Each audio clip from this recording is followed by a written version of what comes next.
So I'm here with the, almighty Alonso. Hello. Why would you say you relocated? For a better standard of living. That's my reason. I did not japa because I am broke and I wanted to change my life. No, I just wanted to live better. I wanted a saner climb. I wanted a place where I would have 24 hours electricity without having to bother about a generator. And name it, just that calmness, that peace of mind. Then I want to live longer. True. That's just it. So, but would you say, I wrote down some questions, I needed to be very intentional about this section. So, but how different is daily life in Nigeria as opposed to here in the United Kingdom? Your own experience with your daily life. It's very different. It's very different. And I think when you get the stark contrasts at two periods. Yeah. The first period is the first 6 months you spend here when you've just arrived in Nigeria. Sure. The next period is the first few weeks you spend in Nigeria when you travel to Nigeria. Yeah. That's where you understand the stark difference in the reality. Sure. When I went back home for my wedding, on my way back, car nearly jammed me for zebra crossing for Abuja. And you begin to imagine what these are the things. And I walked into a zebra crossing because thinking that naturally, subconscious, the car was going to stop. But the guy was like, go come off a road till I jam you. In a borrower voice, you see zebra for Exactly. You see zebra for So these are the little things for me. It's not really about the money you're making. No, that's secondary. For me, it's little things like. And it's funny how there was this guy that died last year, that founded was not Glover, but was one of these startups. So he was in the US, and he just finished working out at the gym. He was just cycling. Yeah. In the late, things in a normal UK. He was just cycling, and one leader was blowing one way, just brushed him. That's it. And that guy with so much dream, so much passion to improve his country, to improve the well-being of it, and he just died like that. It took me about 6 months or a year before I heard a car honk in this country. Yeah. Simply put, they need a blow horn for you. And another thing too, when I went back to Nigeria, then I got to Lagos, and outside the rowdiness of Lagos, I kept hearing one constant noise. I was like, what's happening? Well, I remember generator. And that noise was so disturbing to my brain. It's not hype. I was really messed up. Yes. Because I've not heard that. You've not heard it in I've not heard it in a while. You've not. So those are the little things that just change. The calm, the peace, the serenity that just comes in from, you even get so used to this country that even if you stay towards when you were even at where you live now, that it's a bit noisy because of the car that passes by. That's how quiet and calm. Yes. It changes how you think. But let's move on to the next one. What Nigerian habits did you find hard to drop abroad? Me, I know how to adapt very well. If I come new place like this, I start to see things at the enter. But I think the first one for me was because I had to take Uber a few times. Yeah. And I think the first one for me was I was always going to the passenger seat. Yeah. Which is now the driver's seat here. Yeah. So I felt stupid. And I did it a few times. Yeah. Uber go stop now, I won't enter front seat. I'll just go to where I think is the passenger seat. And the driver will be and the driver is like, you okay, what? mate? And of course, they'll think what you won't snatch my car, I'll be waiting. You know that kind of thing. You just come, open where drivers sit down. So I did it for a few times. I felt stupid every time I did it, but I did it anyway. It took me a while before I could get used to, because I was always used to, now where driver they sit down with this, make I go open the other side. And for every time they gave me that look, and it was embarrassing. The next one, I think the other one that I took over that was very funny was me walking fast or running to cross the road. Even when the pedestrian light was green here, I go still walk fast, I go still run, because I know say for where they come. Where they go? If you don't move, they will move you. Yeah. Okay. So those two, I think those were like the ones that were kind of difficult for you. How about food wise? So food wise, I mean, the world is changing now. You can get everything now. So getting African food wasn't a problem. It's a bit more expensive. But in Nigeria, you were using peak milk. Where it was easy like adapting to that fresh milk. Like, me, I had to go and I was walking around looking for. I drank fresh milk, and I actually liked. I don't like fresh milk. I liked the taste better, but food wise, I mean, you could eat anything because there is Nigerian food. You could relate to a lot of food. The British food is something that I never really got into. I ate it a few times. I still do, but it's not really my go-to, and it would not be. Okay. Have you ever felt like going back home, and why? Be honest. Have there been any time in your life you're like, I could just go house? Nah, I haven't. No matter how constrained. No, I mean, there were days I felt down, but it never crossed my mind to go back. Going back home? Nah. Is it like never? Maybe they bombed your home country, your hand? No. I mean, I still have family. I knew I was going to visit. So it's not like I said, oh, I'm not going back home. I mean, if it's go back home visit, of course, yes. But it's never dawned on me to say, oh, you for no come, or just pack your bag, they go out. Nah. Okay. My village people no strong really like that. Would you advise anyone to relocate to the United Kingdom at this time? Advice? See, relocation is a personal decision. No? I try not to tell people whether to go. Yeah. Yes, because it depends on what you're looking for, right? You have to have a personal conviction for it.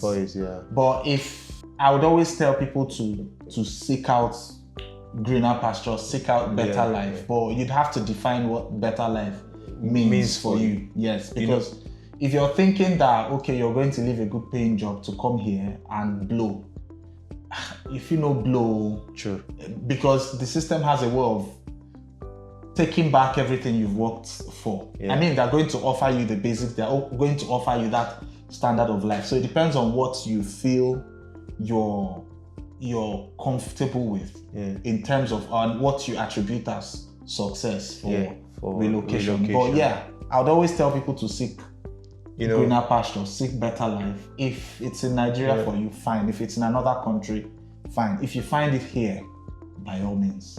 By Lachlan Sonia said something that made a lot of sense to me. He was like, what you said, why there's so much wisdom in what you said. He was like, he doesn't believe that someone will stand in front of 1,000 people and tell them not to give up. Said you can't really tell people not to give up because some people have to give up on bad habits, some people have to give up on a bad relationship, some people have to give up on that job, some people have to give up on so you say don't give up. What are you saying? No. He said on a one-on-one conversation you can tell me not to give up because I've told you my story, but you don't come to 1,000 people and tell them don't give up. So what he means is that they would say there are two people you should not advise. People want to marry, people want to travel. Don't advise those two people. But in the end, it's all about finding the why as to why you want to relocate. It's the why, really. For me, relocation was all about exploring global opportunities. Some people, it's about getting better life, you understand? For me, I'd looked at myself from where I grew up in Benin. I've looked at my life and I was like, I feel there's more. There's more. Exactly. And there's more that's out of life. Even at a certain level where I was really very, doing okay in Nigeria, but I was like, more can come out of from this. I really wanted to travel, and right from when I got into the UK, I'd always started mapping that out. For me, it's just all about traveling. Yeah. And I don't mind. I tell people, if not the state of Nigeria, I really don't mind going back to Nigeria in some instance. Like, it's not even all about. I'm like, if I would have to go back to Nigeria, for example, let me have the ability to leave anytime I want to leave.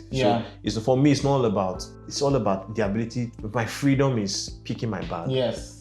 The ability to move, and travel the world when I want to, and build system. This country gives you that platform. This country gives me that platform. So when people try to talk down on the United Kingdom, it's just, I'm like, yes, you might say what you want to say about the country, but this UK grants you a lot of opportunities. Many people would not smell Schengen visa. And I won't say every random, any person that found themselves in this country can apply for a Schengen visa and get it. Why? Because the systems and the structures permit you. They don't feel like you are running away. Yeah. And I feel like, for me, it's a good place to start from.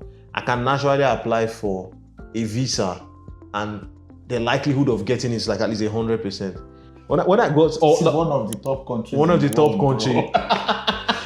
It be like people they pick forget. Oh my God! I swear to God. Then give you access, no means say they're no big.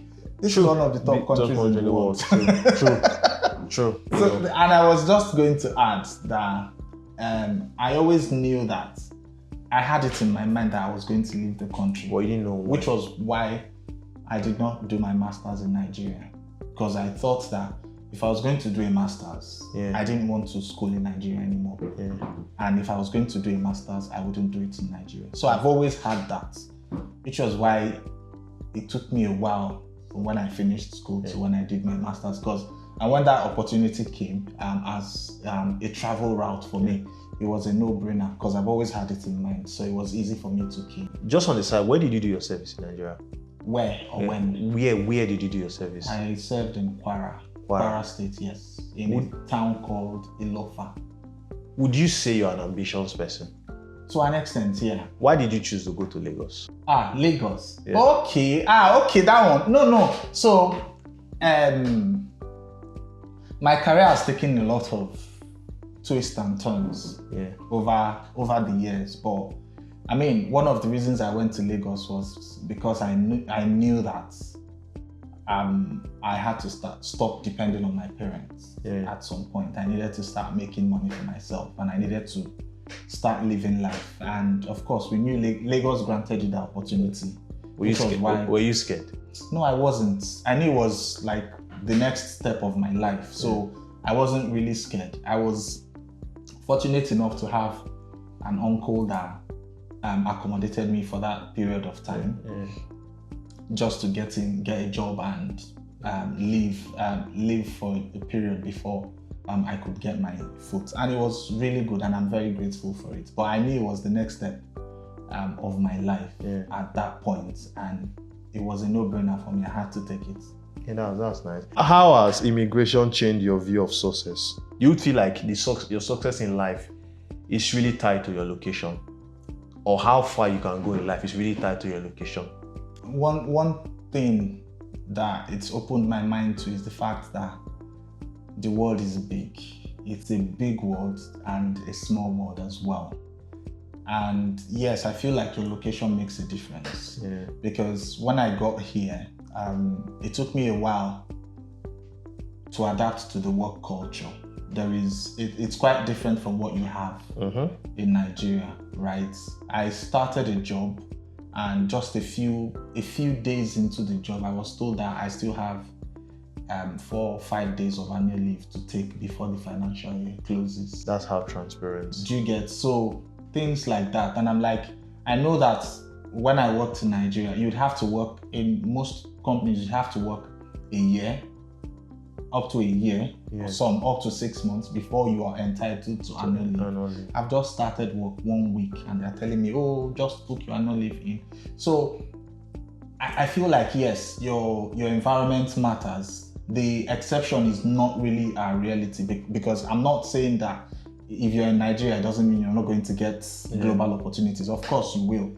There are people who still live in Nigeria who work remotely in different countries, but that's not the majority. That's not the reality, and that's the simple truth. Because some people, I would just bring it down to this: your driver's license in Nigeria is useless here. True. It's useless in almost every other country. Your UK driver's license is useful in almost every other country. If I have a Nigerian driver's license, not the international one, a core Nigerian driver's license, I can't drive a car here. So even if I wanted an Uber opportunity here, I can't do it. If I have a UK driver's license and I move to any other country, I can drive a car. Because they have a globally recognized standard, a global standard of that, which is what it boils down to. Global standard. There is a global standard, and if your country is not hitting it, your opportunities are limited. True. It doesn't mean that there are not people who would break through that ceiling. But you have to work hard. It just means that it's not the norm for you because you don't have a global standard. So yes, I think it plays a role. Could you advise someone planning to move tomorrow, and what would you say to them? Planning to move where? To the United Kingdom. What's the one thing you feel like one advice? So let's say you are not suggesting it. Okay, you are coming to the UK. What is the first skill did you feel like, as you hit the ground running, you could use it to? What's the first? Just anything. No, it depends on the routes they are coming. But I think the core thing is planning. Planning is very important. Knowing that you're coming to a new country, right? Yeah. You have to have money. That's the first thing. Yeah. Because it's tough, especially for the first few months where you'd have to settle in. Yeah. And you're not coming as somebody who is depending on somebody. You're coming as somebody who's coming to start life. So if you don't have the luxury of people housing you for the first maybe few weeks or few months, which most people don't have, you'd have to pay rent. And your rent comes monthly, your bills come monthly. So you have to have backup. So you really have to think about it. You really have to plan it. You really have to have that sustenance to carry you through. That's the first thing. Every other thing is secondary. You're going to, depending on what career you're looking to build, if you lock in, you are at least going to get a job that would pay you if you want to do it, right? It's not easy getting it, but if you lock in for a few weeks, a few months down the line, you will get a job and stability comes gradually. But that initial phase of coming, I think it's the most difficult part. So you feel hard work pays in this country? It does. And you see the results. The results are instant. That's the good thing I like about it. And I was saying, I've always told people where I worked before, you see cleaners who would travel for holiday, go to Morocco, go to Spain, go to the Caribbean, and they are cleaning. They are even proud of their job. I clean a day anything. They have houses, guy. So we don't have that luxury because we are coming with a lot of debts. I'm not even talking money now. But you're coming with a lot of debts, you're coming with a lot of responsibilities. So I'm not saying you're going to clean and you're going to buy a house in 2 years. No. What I'm saying is you're going to clean, you're going to see your money coming at the end of the week. You're going to see your money coming at the end of the month. Provided you're doing something. The system rewards your hard work. That's one thing I like about it. So that money is going to come. You can't think of, where's my next meal coming from? If you see shift peak, they will pay you money. So the fact that you have that opportunity to turn things around with limited experience or limited academic qualification is what sells it. So yes, if you really work hard, then it would pay. Because I guess the issue most people have is there's a reality, and the reality is that most of the skills you have in Nigeria that you think you have are not necessarily transferable here. In the sense that most people will be like, I'm coming to Nigeria. Like a lady was saying something to me that, not me actually. She was like, that I make very nice parfait. If I come to the UK, I'll just start my business and be doing parfait. And we're laughing. I was like, parfait, they sell parfait almost everywhere in the UK. Like parfait is like £1. I understand your hard work. I understand that's different. But if you come here, it won't get you much. Well, I think it goes both ways. I think the skills are transferable, to be fair. It's just people's expectations that make it seem like it's not working, right? You don't expect, say for a parfait business now, you don't expect to come to the UK. You hear people saying things like, when they come, they will just start their business, they will pick up. It doesn't work like that because first, there is cultural hindrance. If you do personal analysis in business, you'd have to understand your environmental factors. So all those things count. You can't rule it out. So I think the skills are transferable. It's just the expectation that is the issue. When I came, I knew I wasn't going to get a job at instance. But when I finished my MBA and I started applying for jobs, I was thinking, because of the level I had in Nigeria, I was thinking I would apply for a band 8 job in the NHS. And I started hitting band 8 jobs. I started applying for band 8 jobs in the NHS. And when they kept giving me Unfortunately. I dropped to 7. So at 7, I had one interview. I wasn't taken. And I kept applying again. One man be like, it be like you go come down small. Right? I go 6. Yeah. It be like you go come down, I go 5. The job where I entered the NHS go now band 4. Yeah. Right? I mean, I've risen a couple of bands in the NHS since then, but I'm just trying to say that when I did the band 4 job, it gave me an understanding of the cultural difference from where I was coming from and where I was at that point, right? And when I was able to get into it and bring my transferable skills into that organization, it was now easier for me to rise because I understood. If I had the expectation that when I came into the country, less than 1 year or 1 year, less than 2 years, I was going to get a band 7 or a band 8 role immediately, right? For some people it would work, and I will always say it's the exception, it's not the norm, but it doesn't mean you can't hit those heights, but it's the expectation that kills. Your skills are transferable. You have to give yourself grace to actually build something. You're in a new place, for crying out loud. How long did it take you to establish in Nigeria? You now come under 2 years, you want to, it doesn't work like that. So the expectation is what kills, but if you build it little by little, your skills are very, very much useful when you come here. Yeah. Thank you guys for watching. Thank you. That will be all. Thank you for coming out also. So see you guys. Thank you very much. Bye.